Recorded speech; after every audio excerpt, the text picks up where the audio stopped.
Hello, everybody, and welcome to A Better Way of Life.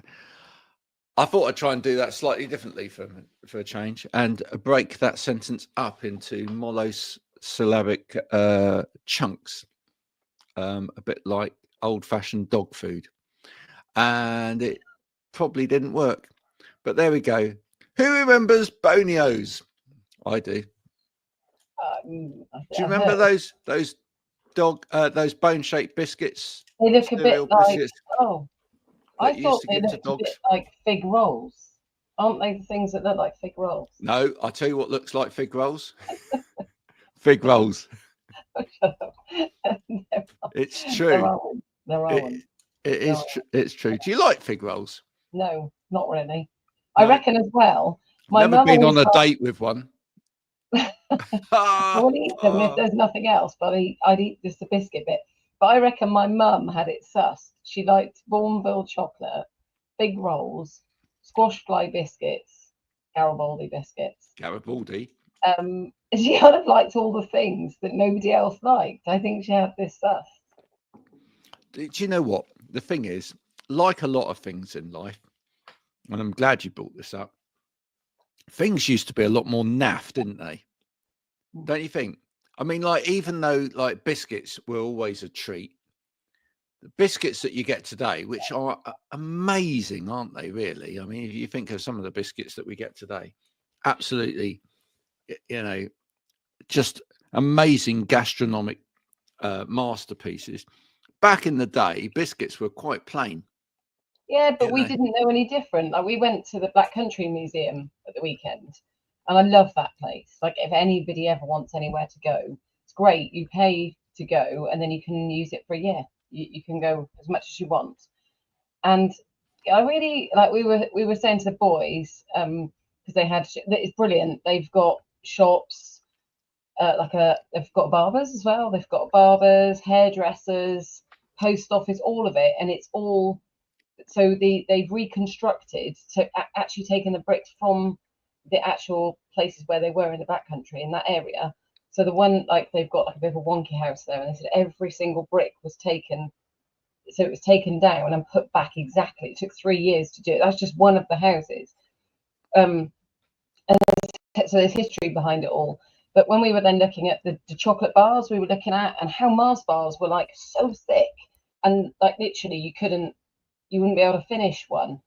And it got me thinking, though, when I was looking at the toys and stuff, how I really feel sorry for kids now, and it's not their fault, but they kind of don't get the chance to cherish stuff.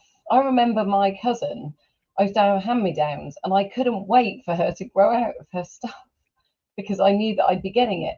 Or anything you got, you cherished because it wasn't in abundance. I mean, I looked around at because they reconstruct the houses and stuff, and there's just, the boys were just, you could see they couldn't believe there was no plushness about anything, but it was, even of the time, it was fairly plush. And then they were showing the TV programs and stuff, and I feel like today, even in terms of, well, when we're selling, I suppose, things, that it's so much harder now because every man and his dog is selling, and woman is selling things. I wouldn't say that everything's necessarily of good quality, whereas back then you didn't have as much of anything, but what you had was arguably good, whereas now there's such a range of things available. Of everything. You mean basically we're all spoiled basically these days? Well, I've just had somebody on LinkedIn, but saying about what I do, and they said they're already doing it with another company, of course, but they haven't really had very much support, and asked me how I do it differently. And I said, well, it's me doing it. It's not a big company doing it. It's me. Yeah. It's as simple as that, isn't it? It's as simple as that, and it's a bit like, well, it's a bit like buying any lovely piece of crafted material or anything, isn't it? Or any piece of art, etc. Do you want the artist that's doing it, or do you want a copy? Do you want a photocopy over there? It feels like now, because you can have that range, people often go for the cheapest, but then they're disappointed because they didn't actually want what you get with the cheapest. Yeah, exactly. Now, in the middle of all of that, you mentioned a barber. I did. Yes. Was it a rum barber? No. Because I quite like those.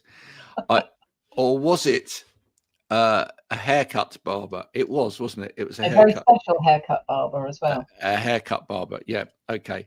Well, ladies and gentlemen, for your pleasure today, we have a very special barber coming to join us. I've been stalking him for a while and watching what he does, and I thought, and you know, as a fan of having one's hair cut occasionally, I'm intrigued to meet our friend Craig, who is the Neurodivergent Barber. Nice to see you, sir. Pleasure to meet you, both. Lovely. And what a great head of hair you have, sir. I know, it's lovely. Yeah. This morning. How long does that take you as a barber? Probably about half an hour every Sunday. Right. Do you moisturize and? Or do the whole lot. Moisturize. Oh, I love all do that. the whole lot. Gotta look after it. Love all that. Now, tell us, how did you get into being a barber? How did I get into it? I fell into it. I started off doing A levels, so I did chemistry, physics, and maths at A level when I left school. Did the first year, and then I thought, well, this is not for me. This, I'm bored. And then I think I saw an ad in paper like trying to become a hairdresser. I thought, I'll give that a go. And that's how it pretty much come about. I just fell into it. No like aspirations to fall into this industry. And it's 25 years this November. So wow. It's crazy. It's absolutely crazy. Because I think I had no aspirations of making a career out of it. And the first like 12 months were just horrific. Because back then you could smoke in the shop and I would ashtrays for customers. I was bloody picking like fag ends out at floorboards. I would clean skirting boards and bleaching toilet after someone had been in. And it was just crazy. And it's all changed now massively. So did you work for somebody else you worked for someone else? Did you do an apprenticeship or how did it work? I did an apprenticeship scheme, yeah. I did it in a unisex salon because I didn't want to work in a barber shop. Because I was always creative. And I thought if I worked in a hairdresser, that would be more creative than watching my mum and my sister getting their hair done. Because they've always had like colours and like funky haircuts. And I thought, well, if I go into that environment, that might spark it on a bit and keep me going a little bit. But we're divided right now in the middle. I still remember it because there was a big, massive like plasterboard wall straight in the middle of the shop. And we used to like throw towels over the top and like texting clips and all sorts, like one's into the ladies' side and one's at men's side. And you have to like run between both sides. It was just hilarious. It was just the most funniest moments of my life, like running backwards and forwards between these two partitions, like helping both sides out. So back then, like ladies would never go on the men's side and men would never go on the ladies' side, sort of thing. Well, in some salons it would be like that, but the way the owner set it up, he was just put a partition down the middle. So men could have their men time and talk about the men's stuff and all the rest of it. And I still remember like that very much. It's very much. I know my friend's got a barber shop, and I have to remember to call it a shop, not a salon, because he doesn't tell me off, and I have to remember to call them clippers, not. If I like to wind him up, I do like to use the wrong word. But yeah, it's very much now that it's quite. I mean, he works locally to me in Gloucester, but also works in London as well, and it really is a big thing. Yeah, it's massive, but it was just hilarious. It really was. I still remember when I got into the industry, there was 3 guys sat on the opposite side on the ladies' side, all having perms done, all sat on the underwriters reading papers, having a fag. And if you had a decent like quality camera smartphone, it would make an amazing canvas now. And like, what have I walked into here? I used to go into a barber shop as a kid and just getting a suit back inside and that rate. And my mum going just to a ladies' salon, it weren't unisex, it was just ladies. So this was a whole new world for me. It just madness. And I stuck it out. And what was it about the industry that you loved? What sort of did you fall in love with? At the start, nothing. I hated every single minute of it because I blagged my way into it because I told them I was at college and I'm doing string hairdressing, which I wasn't. So I trained about 1 million customers trying to use a backwash and all this carry on. But I think when when my mate come in for an haircut, so I kept it hidden for a while because it was stereotypical. If you worked in a unisex hairdressers, you were gay. So I kept it hidden for a while because all my mates were like in army or the brickies, the trade people. And then I walked into a local like plastic shop around the corner, and he walked in where I was on his lunch, and he had like bloody headhunters hairdressing plastered all over me. So the teeth were like, what do I do here? What do I do? What do I do? What do I do? Do I run out? And they said, well, why have you got an hairdressing t-shirt? Oh, that's what I'm doing now. Just told him. I said, oh, I'll come in for an haircut. So all right, then he come in for an haircut like when he finished work, and like the boss like said, we'll talk you through it. And then once I did them first couple of cuts, I realised I started enjoying it because it was creative and it was different. And I could just chat to him and get to know him and all the rest of it. And then I applied to college. I told my boss I lost my file in my old college. So I had to restart it all again. So that got me out of it, luckily. And then it just snowballed because then my mate told my other mates, and then got a bit of ribbon in the pub and all the rest of it. We went for a drink and all the rest of it. But they kept going in for haircuts. Within 6 months, I qualified because I was constantly doing. Because they'd tell the football mates when they go and play football, oh, go and see Craig and get your haircut off Craig. And it just carried on and it snowballed. And then I was doing the missuses, so I'd learn to do ladies' hair. And it just snowballed massively. And then once I got to that point being behind the chair full time, it was amazing because it was just being creative all the time. And then I went to my first trade show in Blackpool. And it just opened my eyes up to the whole creative side of it. Like all the creative colouring, all the creative men's haircuts, ladies' haircuts. And it was just amazing just to see this is what's got an offer.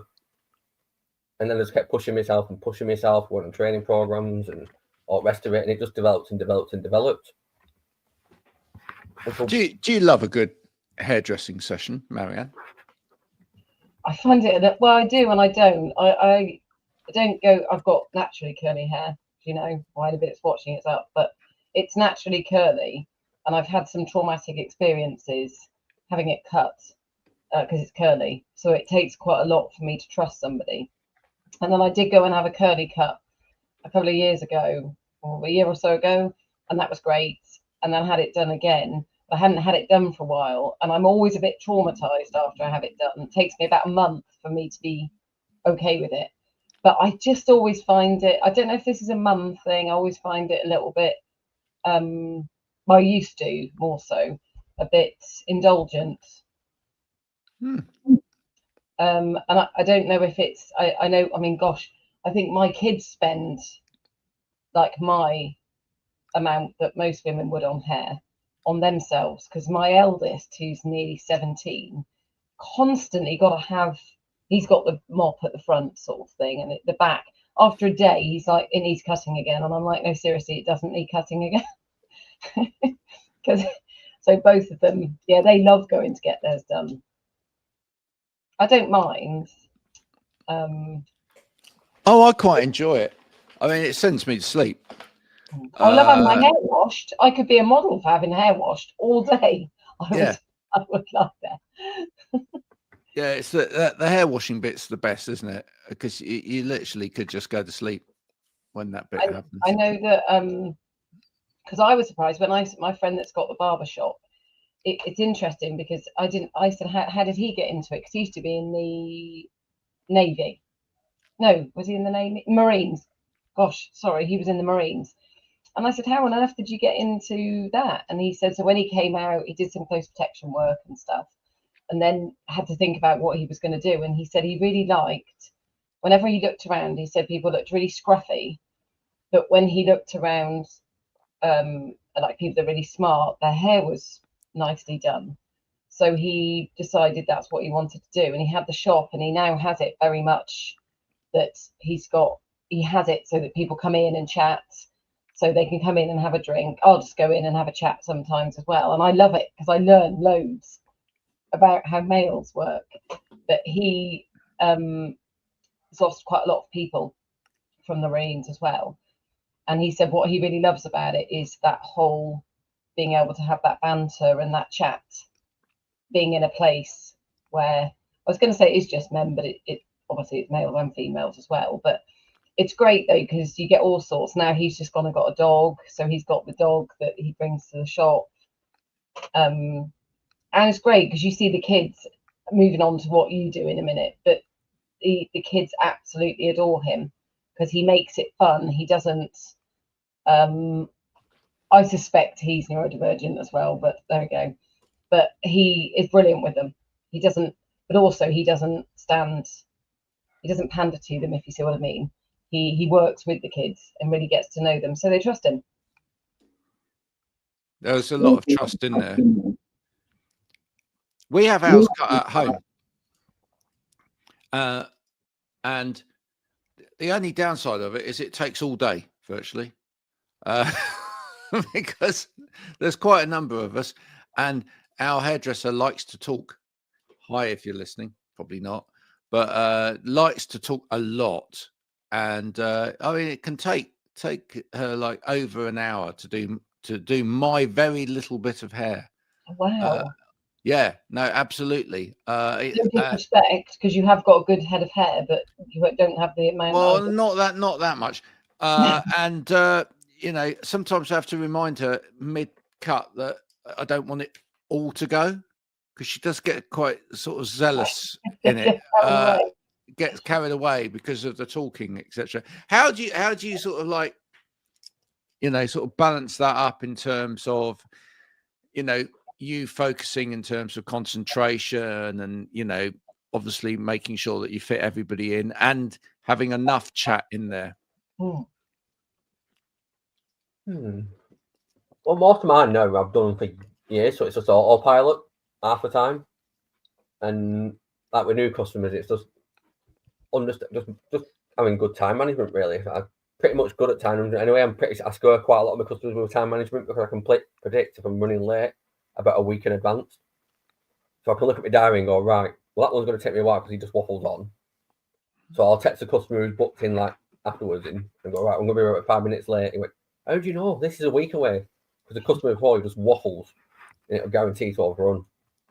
But I'm pretty much good at balancing it and understanding it. And I always have a pre-consultation with every single customer as well to get to know the customer before they come in. That's cool. So I can get understanding and feeling what they need from me and what they want from me. So it just makes them a bit more relaxed before they come in, especially with a lot of the stuff I do. Yeah. Even with that neurotypicals, because some neurotypicals struggle with anxiety, we're coming into a new environment. So I was going to ask you, how much of it do you think is cutting hair and how much of it do you think is counselling? It's probably about 50-50 now. So I know it's a massive surge after lockdown. They ended up signposting a lot of customers to mental health resources because they were struggling massively because they've been cooped up for so long, and a lot of them got themselves into debt. So we had a few of them in step change. I recommended them to another debt relief charities. So it's having that resources available, because I've got a massive wall of hope in my shop. We've got every mental health resource within Bolton area will look after you if you're struggling. Even if they don't want to open up to me, there's a visual aid for them to look for and signpost themselves if they want to do that. But I'm always there to listen. And so, like, you spend a lot of time with your customers. Like, some of mine have been doing 20 years, so I've seen them through school, like sixth form, uni, and some like in London, like some work in London now, and they come back up like every 6 weeks to get a haircut, and they'll tell me all about like. Do you think it makes a huge difference? Like I said, I've seen my kids have never, thankfully, had a problem with having their hair cut. Whether that was just that they knew the person or whatever, I don't know. But I have seen it when kids have got a massive problem with having their hair cut.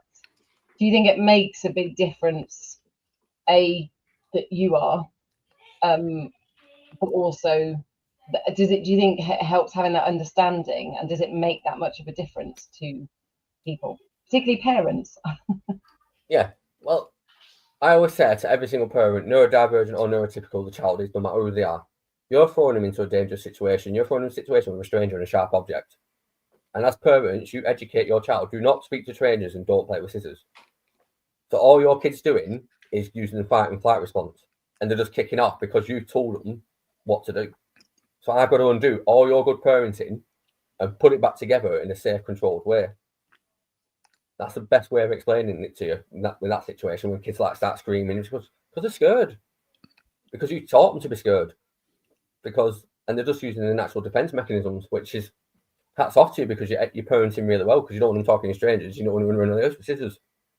So did anybody teach you this, or is it something you knew? Because it's an interesting thing. I'm obviously an educator, And schools, all the stuff I've ever picked up is stuff that I just picked up, and I only realised 4.5 years ago that I had ADHD, and I was like, oh, right, this all makes sense now.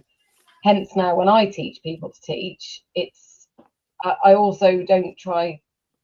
It's not about making a big deal about doing things necessarily in a particular way for those people. It's like, well, actually, if you work like that for everybody, but it does feel like, to me, there's a massive gap, whether it's being a barber, whether it's even like, I offer sessions for people that work in shops, for people to understand people. They're not only neurodivergent, dementia, because a lot of the principles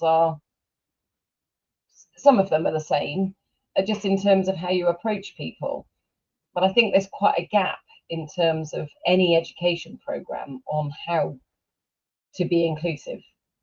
Oh yeah, massively. I've noticed it from both my children are autistic, so they've helped me improve it. But when I used to work for somebody, it was like, Craig will do the naughty kids.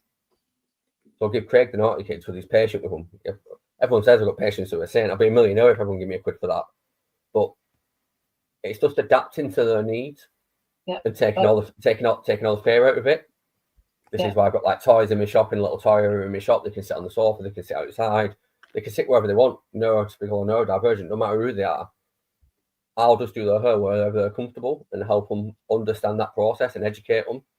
If that's me just cutting my arm hair to show them that scissors don't hurt, or getting combing my beard because I can't comb my hair obviously, but just doing little things to show them that, to desensitize them to it in a safe and controlled way, and work with the parents to understand what's caused it, because some have emotional attachments. Some of them is sensory, and some of them just can't reason with it because they'll hit meltdown straight away because they're in that fear state straight away, and you can't rationalize them when they're in the meltdown. So this is why I have lengthy appointments to go and regulate again and come back round, and then we can sit with them. I'll sit with the mum or I'll sit with the dad, and I'll talk to them, and then the kid relaxes more because it's like, all right, well, he's my mum and dad's friend. So 9 times out of 10, that relaxes them a bit more. We can manage to get 2 or 3 snips off, and that's a massive achievement in a new situation for somebody. So I tell this to the parents: if you can get them into the shop, and I can get 1 piece off on your first visit, you achieve massive goals. You're achieving great strides. So it's all a process. We've got to build them up slowly, because it's black and white for people who are neurodivergent, and we've got to break it down bit by bit for them so they can easily digest it, instead of just throwing them into a line then and go, right, sit down, get it done, off, go, like most barber shops are. I was going to say, are there many people that do it your way? In my way, no.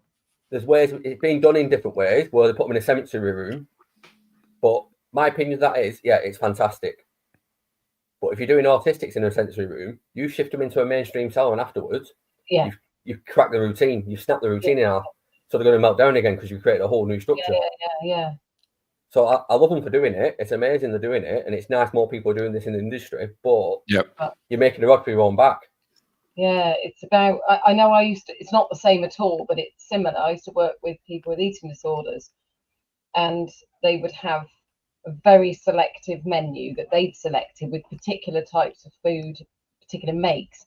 And if you then went shopping and they ran out of stuff, you were like, I mean, I didn't agree with how they were allowed to be that particular about it, for that very reason, that one day you're going to go out and need to go to someone's house for something to eat, or they're not going to have that particular make, and that becomes a problem then. And it was a massive problem. So as you say, they're not always going to be able to have their hair cut in a sensory room.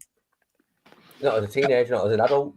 So, and the other thing is, it won't necessarily stay the same, will it? I mean, my youngest has got a dual diagnosis of ADHD and autism, and when he was younger, having his hair cut, I think when he first had his hair cut, he was awful and would just scream and just didn't want to, and like, as you say, if you could get a little bit off, that was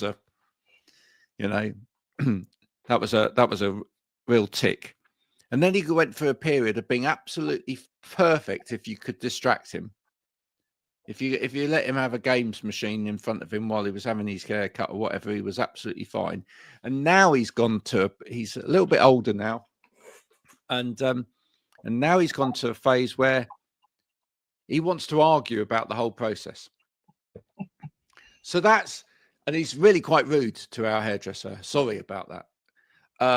But she doesn't mind, which is good. She kind of goes along with it and goes with the banter that comes out. But he does call her all sorts of names all the way through having hair done.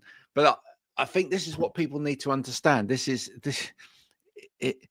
To do this properly, you can't just expect it to just, I can formulate it and then that will happen and then that's it. I've done it. I've sorted it out. Because as somebody, especially with a child, as they're developing as well, they're going to go through different phases in terms of how that looks as well. So it's not just I've cracked it and then it's going to be great forever and ever. It could change as well. Yeah massively.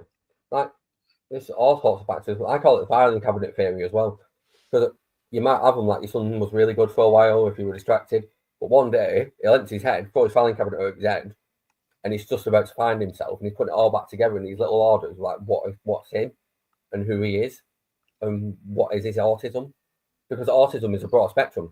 So he might have a sensory side to his autism, what he don't like. He might self-soothe through his hair, so he might play with his hair when he's self-soothing, when he's regulating. There might be all different things, what he's putting in this little filing cabinet, what he wants to get back in order.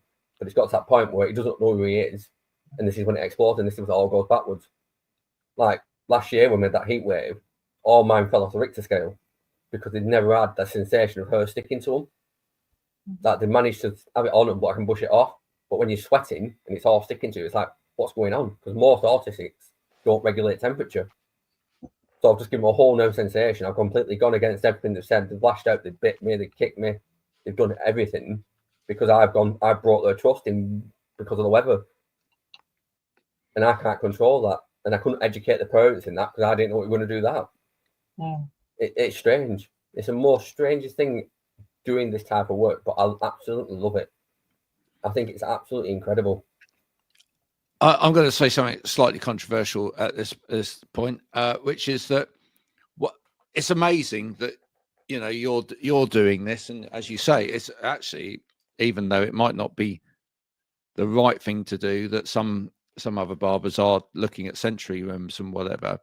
What amazes me in all of this is when I go and talk to some teachers at school, and they go, yeah, we get no awareness training. We have no awareness of this, and it's not something that we get taught whilst we're being a teacher. And given the figures now for how many people are neurodivergent as opposed to sort of neurotypical, you just think, why? It's kind of it's at a point where you go, this makes no sense. This just makes no sense. You're talking about such a significant proportion of children are going to be neurodivergent. You're basically saying a lot of them I don't really understand. Yeah. As you said, that they're deemed as the naughty ones. Yeah. Well, some aren't. Like my son, he masks through school and he's doing really well at school. He has his blips, don't get me wrong, like all kids do, but he goes under the radar. Some teachers don't know he's even in there. Like, we've had detentions come through because he's supposedly not attended a lesson, but he's there. But he just sits in the back and just gets on with his work. He's a very intelligent lad. So every autistic is completely different. And all teachers, when I speak to the virtual head teacher at Bolton Council, because her son's autistic, so she brings him in for his haircut, and she says, we should be delivering basic autism training within every school in Bolton. Yeah. And it's not being done, but we can't give a basic autism training because they're all different. That's the problem with it. Don't you think that, I mean, this all comes down to, even with what I do, I don't really ever think I do anything in a particularly special way as such. But as I say, when I'm teaching people, you know, if you say to me, you've got whatever need it might be. So say you've got a diagnosis of something. I am bothered about that, but I'm also bothered about every single person in the room, because I got to the age of 44 and I wasn't diagnosed. It doesn't make my needs any less before that or anybody else that's in a room, or any child. You know, I know that my youngest, bless him, that just brought food in for me, bless him, that's what he did. I haven't eaten it because we're on here, but he's having a real trouble at school. I suspect he's got ADHD. My eldest is autistic. They're very, very different, which is quite interesting. But my youngest, I know, would fall into the naughty boy category now. And actually, he's not. I mean, Graham, you've seen what he's like. And a lot of the stuff he does is just stuff that kids do. And yet, you know, what they wouldn't see at school. So now he's got a name for himself. But what they won't see is he made breakfast for me yesterday. He then made sandwiches for us for when we went out. And then he cooked tea last night for me, you know, for Mothering Sunday. And actually, if you last week something happened at school, and he called me and said he'd had to go into isolation, and it was he tripped over going into the drama studio. I think it was dark. Something else happened. He then turned around and said, "This school's trash," and they said, "Right, you're going to isolation." And actually, I probably would have made a remark, quite frankly. But the sad thing about it is, it took for us to ring up to say actually something happened to him at home at the weekend, which may have contributed to things. Oh, we didn't realise. Well, actually, when he went to the school, reason we picked it was because you said that before that happens, you sit down with them to find out what is going on for them. And clearly you're not doing that, because every single behaviour that someone has, every single person, I know he didn't want to go to school this morning. It's because somebody's picking on him at school. So he doesn't want to go. You know, I know that my eldest, I know when something's wrong with him, because he will make, if he's hungry, he'll snap at me. If he's this, he's that. So there's always something. And I find it incredible that not only are teachers not given that teaching or training, but there's also many of them, I think, know that there's nowhere to go with it anyway. Like, literally, what do they do? Like, what, you know what I mean? There's not enough support. But it comes back to bad training as well. Because what it is, I think you hit the nail on the head when you said that the trouble is they want a training for autism that allows them to tick the boxes and say this will work, right? But every individual is an individual, and therefore they can't find a package that's going to do that. Yeah. But growing awareness and empathy and giving people the skills to actually think for themselves and develop strategies for themselves, that can be done. That can be done. It's a different form of training. It's a training that stretches people's minds and their knowledge to enable them to work out what the solutions are, as opposed to saying we're going to give you all the solutions and then you know what to do in that situation. That's very much education now. I mean, I know when I teach people to teach and they say, when should I do this, should I do that? And I said, look, I'll give you the knowledge and the skills, but you have to assess every situation the same as you say, Craig. You can't, it's never going to be the same. So whenever I get people in front of me, I don't know how it's going to turn out. But what I do know is that I've got my mouth and I've got my mind, and I'll use that to be able to work out, you know, what I'm going to do. And I think some of the, I don't know whether it's recruitment of teachers. I don't know what it is. I know my youngest, one of his old teachers, she was brilliant, and she had like a sensory like thing at the back of the room, and she would role model. She said if she's feeling stressed, she would say, I'm going to go back to the room, and they could smell things, touch things, and it worked really, really well. And she was brilliant with those kids, really, really good. But one of where I feel it really falls down is up to year 6, they're nurtured, and they go to secondary school, bam, and then they're suddenly all taken away. All of that niceness and that support's taken away, and then they're suddenly supposed to be in a setting with where they don't have all that niceness, which, as you said, Craig, a lot of probably the stuff you do is maybe, I'm going to say maybe, some of the stuff that the kids are more likely to get at primary school than they are at secondary. It is taking that time to understand them, maybe because the teacher has them all the time, maybe. And like you said, you can predict what's going to happen in that appointment and how long it's going to take. So can't we get some more teachers through the doors of your shop, Craig, and then like they could have their hair cut and they could learn a little bit about awareness at the same time, and then we serve two purposes at once. That would be great, wouldn't it? Could be an interesting one, couldn't it? Yeah. Do you teach other barbers to do it?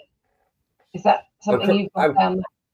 I've just developed a workshop, so that's being rolled out now. So I'm giving them my experience of all neurodivergencies, from like paraplegics, Down syndrome, everything. Because they all come into the shop. Everyone's welcome to the shop. It's not just a male barber shop, a male, females, trans, whatever. They all can come to the shop, no matter what disability they've got. They're all welcome. So I'm delivering this education now, and I've got a member of staff working for me now. So I'm training him up how to do it the way I do it, and how to understand the triggers and what to do in this situation, that situation. If this situation arises, what do you do?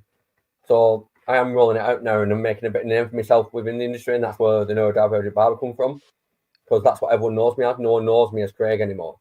It's like gone to a whole new level now. Like when I went to an award ceremony last year when I won Best Local Salon, it's like, you're that Neurodivergent Barber, aren't you? And like these are the people who've idolised my entire career, just like talking to me. I'm like, oh yeah, that's me, and it just stuck. So it's every really time it's really lovely, though, I have to say, in a world of sorry if people don't like this, me saying this, but in a world full of people trying to get rich quick, trying to make a name for themselves, trying to be a celeb, it's really wonderful seeing that you've kind of fallen into it, and you're saying other people only know you as that, where you were just doing what you love doing, and it's actually quite a breath of fresh air, actually. Yeah, it is. It's really nice.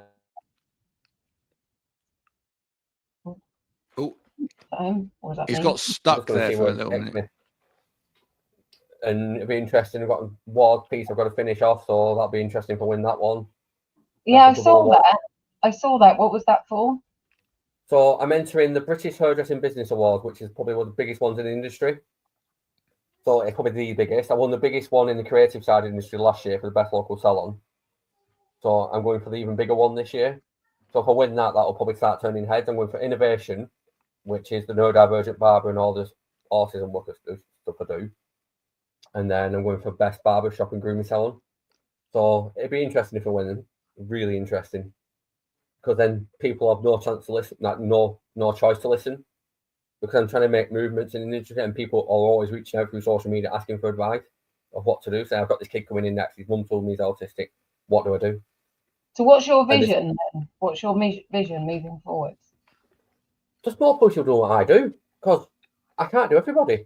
Because I've got the furthest I've got travelling now is Inverness. They fly down every half term to come see me. I'm like, you're actually bloody rockers. You really are uppy rockers. And I've got one in next week from Birmingham. They're driving up from Birmingham, which I'm in Bolton, so that's about 250 miles just to get the sun's haircut. And they're willing to do it like multiple times. Like I said to him, I said to him on the phone, even if you get one snip off and you get him in the shop with one, they said, right, we'll just come back. We don't care. But they decided they're going to stay in Manchester City Centre, take them to the Science Museum and a few things in the city centre and make a holiday out of it every time they come. And that's what the ones in Inverness do. They fly down to Manchester, stay in Manchester, get a train up to the local train station near my shop, and just make a holiday out of it for the kid. And now I can cut the kids out from all Inverness, but they're willing to spend that 190 quid on a flight for the kid to be comfortable and relaxed. And without any stress and any pressure.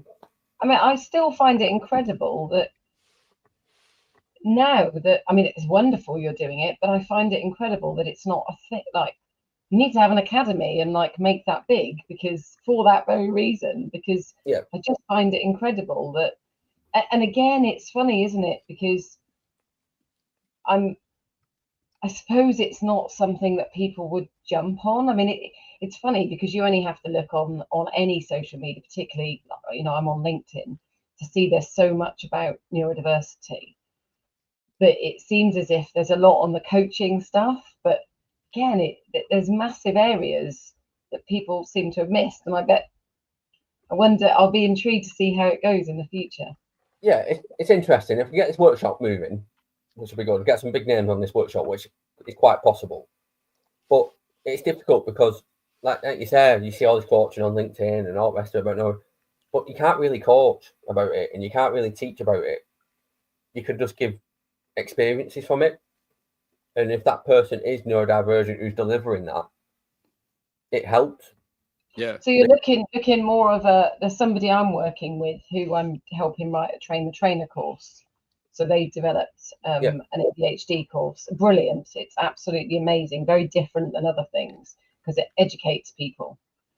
So I'm helping him write a train the trainer, and it's been difficult, complex, really, because on the one hand, he needs to know that they've got the knowledge to be able to deliver what's in there. But the other part of it was very subjective, which is they need to be the right person. Like somebody could have all that knowledge, but they just need to be that right person. So when we're looking at that whole assessment of the selection of who would be able to do it, it's a very, very in-depth thing. And I understand it completely because this is why I'm helping him with it. Because I said, I know that the way I deliver, the course I deliver, other people deliver it, but they don't do it in the way I do it. And if anybody was doing it on my behalf under my business name, I would be very selective about who did it, much the same as you would be, because it's got it's your name then, isn't it? People are coming because they want that experience. Yeah, exactly. But there's only one of you, as you said. Yeah, there's only one of me. Need a few more, I'll be happy. Do you know what I was thinking though? This would make great TV. Yes. Seriously, I think after this, we need to have like a Stacey Dooley or other people are available, but it's that kind of program, and we need to have a Stacey Dooley visits the Neurodivergent Barber and kind of highlights exactly in a very kind of documentary type way exactly what you're trying to do here. Maybe get some politicians involved and really see, you know, why aren't we trying to do this properly across the nation, you know? And then with that as well, I think merchandise, the whole Neurodivergent Barber, you know, like nice cartoon photo of you, a picture of you on there and whatever as well. Mugs, clippers, the lot, all available. But yeah, no, in all seriousness, I do think we should try and find someone from Channel 4 or Channel 5, one of those that, you know, make all of these documentaries to get involved with this and perhaps help you. Yeah, because I'd love to watch that as a program. I'd love to. I mean, if you're getting children from one half of the country traveling to you cross country to you know, have a haircut with you because you're doing it differently, that's a great news story. That needs to be celebrated. We need to make that happen, Marianne. Oh, most definitely. And like I said, I'm just shocked that I was going to say there aren't more people, but it's like so many of these things, isn't it? It depends whether it's seen as, I hate to say it, but it depends if people think there's money in it. And I'm pretty sure for you at the moment, like you said, when things take a long time and you're a nice person, there's probably not a huge amount of money in there. And I think that's why now people do. And that's why I think when you do something like you do, you know, when this person asked me just earlier, how is it you do it differently? And I sat there and I thought, oh gosh, how do I sum that up really? And it's that when you love doing what you do, it isn't about the money. It isn't. I'd be far better off if I went and got a job. I know that I'd be far better, probably the same as you would be, but I do it because I want to do it differently. And again, you know, much the same as you do what you do because you love it. And I think so many people now, sadly, I think there's people that will go for the money. I mean, we all need to make a living, don't get me wrong there. Okay. But I think a lot of people, particularly when it comes to neurodiversity now, there's a lot of money there, isn't there? But there's a huge amount of people like you and this guy I've been working with as well. They don't have the money, and there's so much talent there that could be and should be being used.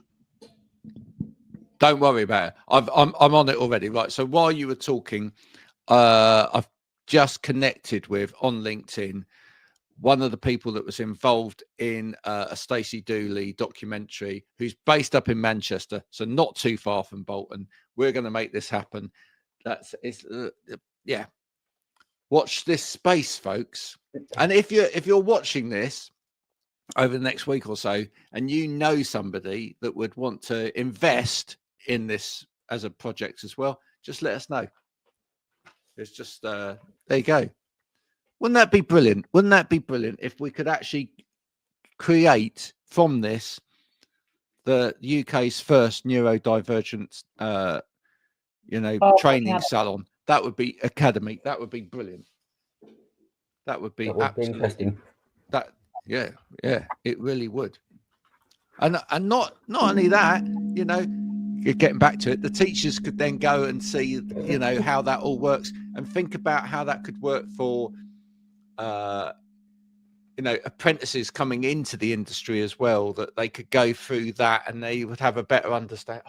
I bet then you would also get, you know, when you see people a bit like, my son said to me last night, because we were watching Call the Midwife, and he said, what does a calling mean when someone's got a calling to do something? And I was like, oh God, you know, when they ask these questions, and I say, well, it's when it's like within them, you know, nobody sort of force them, they just really feel compelled to do it. And you know, when you see even like in music and stuff, and Graham, you've seen it, that can absolutely transform. Like my son, my eldest, he's nearly 17, struggled through school, but he was the one that was very quiet, anxious. We now found out he was autistic, and he's likely got lumbar dyscalculia. We haven't paid the assessment because basically it made no difference because nobody listened anyway. We've now had to, he's allowed to come out of maths at college because we paid for him not to do the exam, which is ridiculous. So he has to do GCSE maths because he missed out by a grade of getting what he needed, but he also did too well not to do the functional skills maths. So, but it's interesting because now he's doing music. He absolutely lives and breathes it, literally lives and breathes it. And it's incredible how when someone's doing something they love and they're not in that, let's just say, classroom environment, whether it's somebody that's like you were saying, as soon as you said you were bored when you were doing your A-levels, it's not surprising really, is it?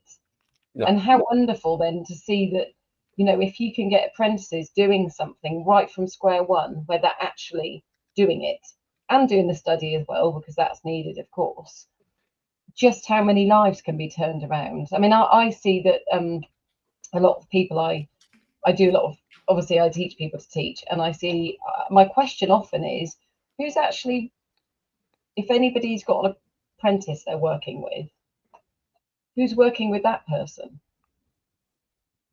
Yeah. Those people don't get any training. And someone said the other day, it was a guy that I was teaching, he said, I get the kids that are the naughty ones.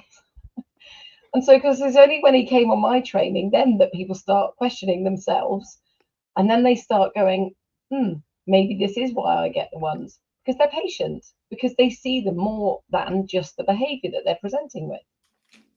And yet, how many people now are doing apprentices, and yet those people have no training, and those apprentices, how many of them don't have a good experience or they give up? Right, come on. Yep. This has been such a brilliant conversation. Thank you so much for coming on today, Craig, and talking about this. I've been watching you for a long time, and I thought I've got to get him on now. Of course, once the documentary goes to air, everyone will know where you are. But until it does, for anybody that's watching now, if they have a child that's autistic, has ADHD, and you know, struggles with having their hair cut, etc., where are you to be found, sir, so that we can? So I'm on every social media. You can go to craigsbarbershop.co.uk. That's the Craig's Barbershop one, and then you got the neurodivergentbarber.com as well. You can get through that as well. It's Craig Barbershop Bolton on Instagram, the Neurodivergent Barber on Instagram, Facebook, Craig's Barbershop, and I think that's pretty much it, really. And yeah, it's just in Bolton. I come up and visit you if I'm up that way working. I'll come in and yeah, come in and you're see you. welcome. Are you down the football ground end, towards that end, or are you at the other end? I live at the football ground end. I'm at the other end towards Blackburn Way. Right, there you go. Just so we know. I'm just in the middle. He's in the middle, folks. Yeah, what a great way to put it. Yeah, that was tremendous. Well, thank you so much for doing that. I know you're a busy man as well. I'm a very busy man. I think that we've definitely got a campaign to organise now, folks. So as I say, once again, if you can get involved with that in any shape, form, or whatever, I am going to try. Craig, if you've got anything in writing about what you do at all, do send it over to me. It's all on my website. It's all on the website. Great. All on the neurodivergentbarber.com. All my press releases, a little blurb about myself about last year, because I was in the Sunday Times alternative honours last year. Right. That was impressive. We are going for a Stacey Dooley documentary here. We will not stop until we get one. All right. Sounds good to me. That sounds brilliant. Thank you. I hope you've enjoyed that, folks. That's something different today. Also, if you haven't had your hair cut recently, it's probably about time you did. Go and get it sorted out. You know, we don't want messy people around here. We will be back same time, same place next week with more of the same. But until then, from Craig, Marianne, and myself, have a good week.